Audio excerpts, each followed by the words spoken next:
Hi Greg, great to see you again yesterday. Fantastic session. Let's just recap on the work that we did. First of all, we noticed that both from down the target line and from face on, there's a slight lifting of your head during your backswing. We did mention that from face on, you're exaggerating that lean to the left and the handle forward, so that can just be softened up a little bit. However, you can see as you go back, the head lifts up, and when viewed from down the target line again, we see clearly that there's a lifting of the head very early in the backswing. When the head's lifting, that's a sign that we're not tilting to the left soon enough or for long enough. Remember that during the backswing, the spine is going to try and straighten or extend, and in order to stay centered and in our inclination to the ball, we have to also keep the left shoulder working continuously down whilst moving inwards. So we can see here that as we go back, the left shoulder starts to work a little bit too level. We're not turning at 90 degrees to the spine as we discussed yesterday, and that in turn is forcing us up. But what it's also doing is it's causing us to try and make a compensation in the backswing from face on to stay centered. So you do a pretty good job of staying centered, but it's a bit of a false position because we're sagging that left side in as we go back to stop the center drifting off as the left shoulder works across rather than down.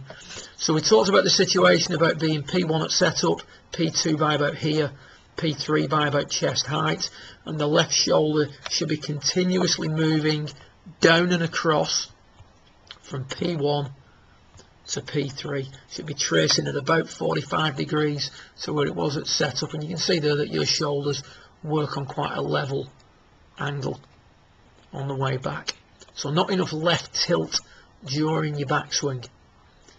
So the key thought was to try and get the left shoulder working down. So we gave you a little exercise we see here with a club across your shoulders, trying to get that left shoulder or the grip end of the club to work down more towards the golf ball. And you can see when you do that, we just put a line here on your head. If anything, there's a bit of a dip down. Ideally we'd stay in our inclination to the ball, but you can see the effect that's having. The left shoulder's working down more, much steeper shoulder pitch than we see here up on the top left.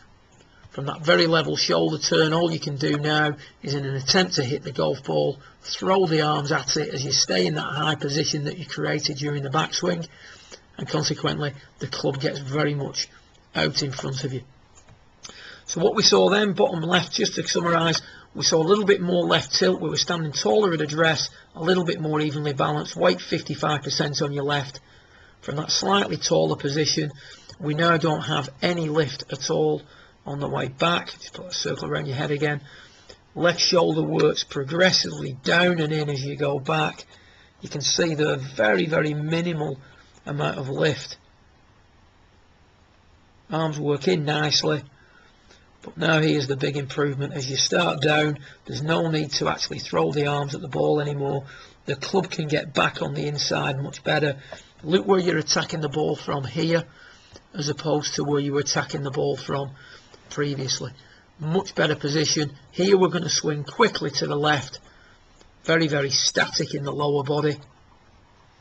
Whereas here, we're going to be able to continue to hit out at it on the way through. Much more dynamic move with a lower body, right heel coming off the ground now and banking inwards slightly, producing a much higher, much more controlled ball flight. Good luck with it, well done, and speak to you again in a few weeks' time.